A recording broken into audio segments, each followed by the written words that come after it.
Okay, so thank you very much for inviting me here and for taking the time.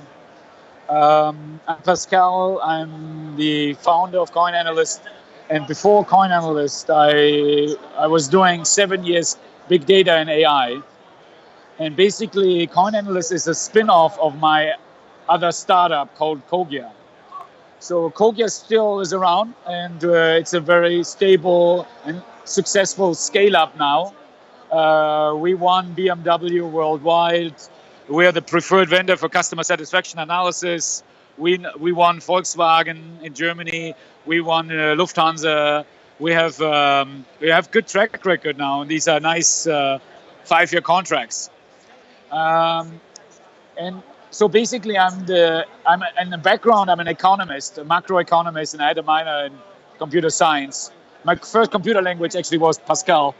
So, I mean, if I have my name, gotta learn the language.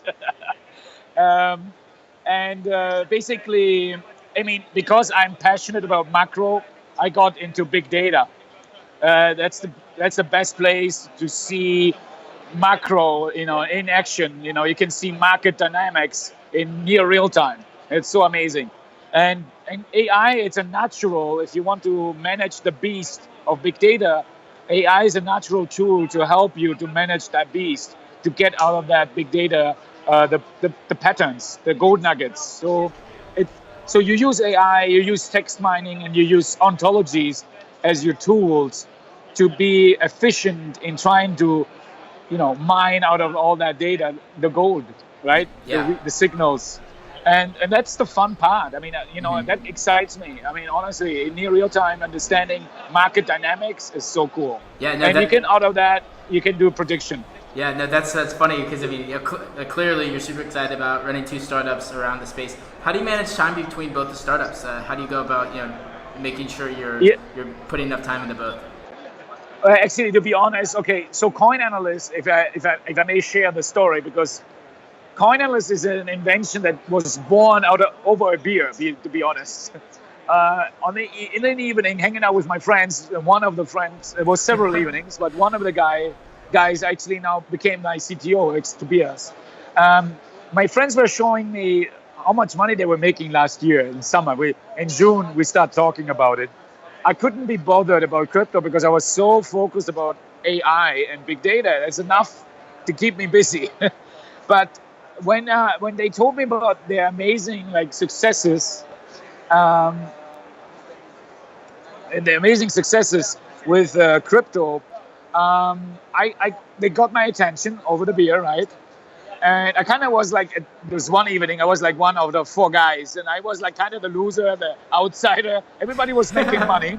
Yeah. And I was like, okay, it's interesting. And I was kind of quiet and listening. And then later on in the evening, after the bragging and after all the cool guys, and showing me how much money they're making in Bitcoins and stuff, they were telling me about the problems that they're having. Like, number one, it's taking a hell of a time to research every crypto project. Number two, most of these guys actually, millennials, 90% never traded their stock in their life. Like you never traded a stock and you're going from 0 to 100, like 0 to a wild, wild west, unregulated market. So basically, they don't have a peace of mind anymore. They're always looking at the smartphone and constantly checking if there's no news and anything new, right? And they're getting in trouble with their girlfriends on the weekends. And a friend of a friend even got a nervous breakdown. That was the second issue. And then the third one was the fear to buy scam. So after I hear all that, then I kind of, raised my hand. I said, hey guys, you know what I do, I do big data and AI. I can help you and solve your problem instantly. Yeah. So that's how it started. And then I looked into it and I saw there's a huge market. We have 20 million plus traders right now without a tool worldwide. And they all need something. And then we have all these crypto funds. They also don't have a tool. So that motivated me. And once I was digging into it, I said, okay, I need to do a spin-off. This is so big, it needs its own entity. Yeah. And we use the Kogia technology. Based on that, we're building up CoinAnalyst. And Kogia basically is majority shareholder of CoinAnalyst. Okay. So, so that's the connection. So it's, I'm investing in myself basically while developing, CoinAnalyst. That's awesome. No, it's really cool that you're able to tie those two things together, because I know oftentimes running two companies is hard no matter what. But when you're utilizing one to support the other, I think that could definitely be a help. Now, you talked a little bit about the reasoning behind developing CoinAnalyst. Can you tell us about, like, just real quickly, you're getting to it, I believe, but what is CoinAnalyst in like a one-sentence pitch? What's your elevator pitch for CoinAnalyst? My elevator pitch for CoinAnalyst is trying to be the Bloomberg of the crypto and ICO space. And what's unique about it is we're not just like a Bloomberg, but we're also a sheriff in town in one. So the crypto space requires a Bloomberg, including a sheriff star, to be a real Bloomberg for the crypto space. That's why we introduced instantly a scam detector, and we're working on fake news detection. Cool. So it's not enough just to bring transparency into the market and give you an information edge. It's also about trying to protect you from with alerts and signaling you if we identify abnormalities, irregularities that kind of show that this could be a scam. Awesome. Yeah. Or fake news. Yeah, I think that's really cool. And again, I'm going to use those buzzwords, of course, but using AI, big data to really track trends across social medias. I've seen a lot of what you guys have been doing. I think it's really interesting and self-explanatory in terms of like, okay, this has got to help. This has got to help investors to get perspective on these projects. Now, I'm really curious to hear about kind of your business model. How are you guys planning to make money in the future on this platform for CoinAnalyst? Yeah, so I have two types of business models. One is for the mass market, because I want my friends to be able to accessing my software. So it's going to be $20 per month, a subscription model. And I have for professionals, like semi-professionals, that are private users with like a portfolio of 40 cryptocurrencies. They will be spending $100 per month. We did research about it, empirical research. That was the pricing. Even students were willing to pay with this, so that's the one price model. And we have a solution also for crypto funds, family offices, institutionals. And for them, we will charge $1,500 per month per user. Cool. And can you tell us? So that's the business model. That's awesome. No, I think it's cool how you broke it down the different types of users. Can you tell us about the platform specifically? Like, I have a question. Like, if I see an ICO I like, am I able to right then and there purchase that ICO and exchange right there, like Bitcoin for X and X token, or is there a process? Like, is it integrated natively, like an exchange to the platform? You mean our token, or what do you mean? What I mean is, say I find an ICO on CoinAnalyst and it rates well, and I'm like, okay, I want to participate in this ICO. Can I natively on the platform, purchase that token, or do I have to go to an exchange and do it? At the moment, you have to go to an exchange. I mean, eventually, this could be something to be added in the roadmap. We have to be very careful about it because we want the exchanges to be our partners. So they shouldn't feel threatened. But as long as we can make it clean and acceptable for them, yes. Cool. No, because the exchanges are our multipliers. But I think there shouldn't be a problem if we have, APIs and the customer can choose through a drop-down which exchange to use and then allowing the transaction. But at this moment, at least stage one, it's not yet integrated, and it's something for the roadmap for midterm. Awesome. No, that's exciting. No, I definitely I got excited. I was like, oh, cool, I can find all this news on ICOs. Oh, and I can buy it. I was like looking into it. I was looking for the answer. But no, that makes sense. I mean, down the road, that's definitely a feature you guys would look at putting in. So just to add some I guess some background on this conversation. I mean, right now you are at a conference. You're at the Beyond Block conference in Seoul. Tell us a little bit about what you're seeing. Maybe what is one thing you've heard, like a contrarian perspective or an idea that's really surprised you so far? Wow, that's a tough question. Because I haven't heard anything contrarian. It's all fits to what we believe in. We think, my impression and what I can say is what I like about it, there's a lot of very positive vibration in this conference. High very high quality attendance, and I'm very impressed. It makes me want to come more to Asia, and it also shows me. By the way, as you're in Thailand, we met some very interesting people out of Thailand as well here. So I love the vibration. I like the power that we see here, and I see that the Koreans are embracing it, and it's becoming more professional. Maybe one thing that's kind of interesting is that there's the term reverse ICO that the Koreans like to use. And reverse ICO I have not heard in Europe yet. Maybe something that will come over. So maybe that's something hot. It's a trend of established companies with a business model, profitable business model, trying to do an ICO. So in kind of improving the quality of the type of businesses doing an ICO, and providing companies another venue to find funding. The only thing is it has to be there has to be a balance. That of course it has to make sense from its idea and purpose point of view. As long as it kind of makes sense, I see a good opportunity that it's a good trend for improving the quality of the ICOs. Yeah, no, that's really cool. I mean, I'm always trying to get a little nugget of information about these events and what's going on. So thanks for sharing that. I think that's really helpful. Yeah. Speaking about ICOs, you're welcome. Speaking about ICOs, tell us about your ICO. I know you guys started like early July, like with July 7th, and it goes till the end of October. Tell us about what you're seeing right now, and maybe some of the things you're excited about. Well, to be honest, I mean, I'm happy that we made it to close our pre-ICO. But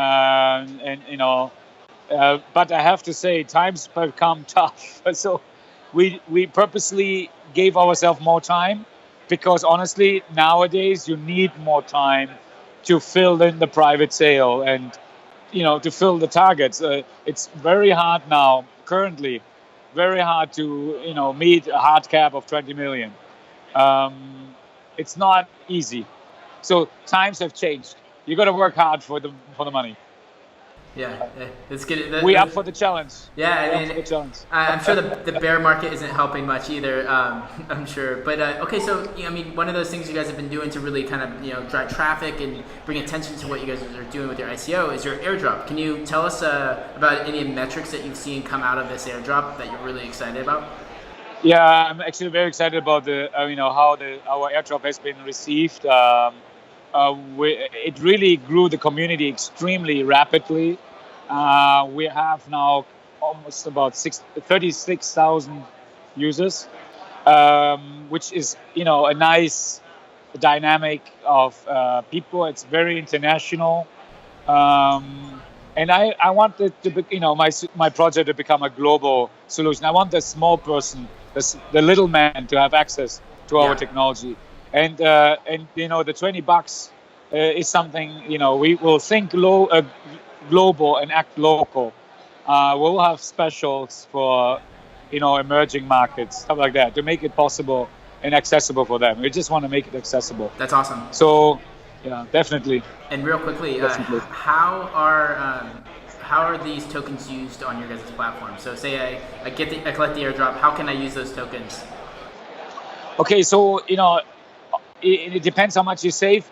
Right now the token is set at $20 or 20 euros per month, and that means you collect tokens that you have at least 2,000 points. If you have 2,000 points, that gives you 1 month of subscription, right? Once we are commercial, so you can just redeem it in our service, or once we're listed, you can redeem it in a secondary market. Okay, cool. So essentially, it's and ideally, I would like you to use it for our service. And make more money with my tool. Make more money. Yeah, that makes sense. I was just curious, what the utility was, or if it was more or less towards just a flip. But no, that's awesome. So the utility is we have three aspects of the utility. Two that are immediately available. It's number one is the only way to buy our service is through the token. But number two is also with tokens, it gives you rights to vote on future features that we're going to open to our community. So any token holders can participate in voting if they have any desire which new feature we should prioritize.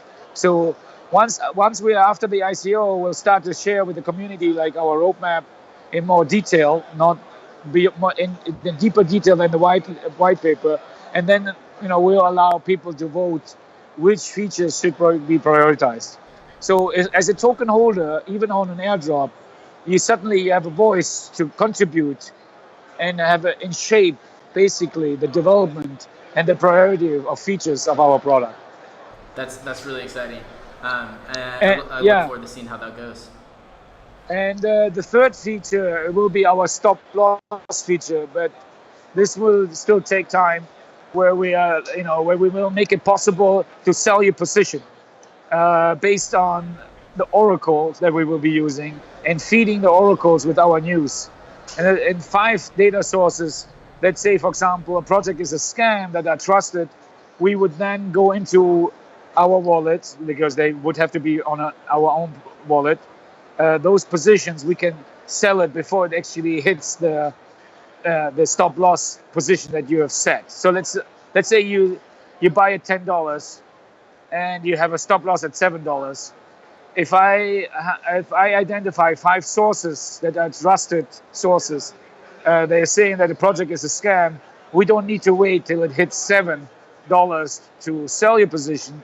We would instantly sell it and try to minimize your loss. This is just one of our cool stop loss 2.0 roadmap features. No, that sounds a lot like a robo trader or something along those lines. But again, it's right up your guys' alley with the AI and the big data. I think that's really exciting. I know I will keep an eye out for that as I continue to follow your guys' project. Now, do you have any last words for our audience? And then maybe just touch on like the best place to find you guys, your website, your Twitter, your Telegram, or just how to get a hold of the team. Yeah, wonderful. So our website is coinanalyst.tech, and you can reach us best, I guess, through Telegram, because in Telegram we do support. So come to our Telegram handle. Over our website, there's a link, and you get directly to our Telegram handle. So come to the website, join coinanalyst.tech. You can even subscribe to our newsletter. And once you subscribe to the newsletter, you can also be updated with the latest news. And with Telegram, you're getting near real-time feedback to any of your questions. You're more than welcome, and we're happy to have you. Once you're part of the Telegram group, you can also list it yourself in our mailing list. You have a possibility to enter our early MVP test stages. So right now we have a closed beta or closed MVP open to 50 people. So just sign up to our newsletter. We'll select a certain amount of people, to fill up our 50 people, and then we'll have the next round 500 people that will get access to our tool for free to utilize it, the benefit, and provide us feedback to make this product amazing. I really want to make an amazing product. That is what gets me the kicker. So happy customers make me happy.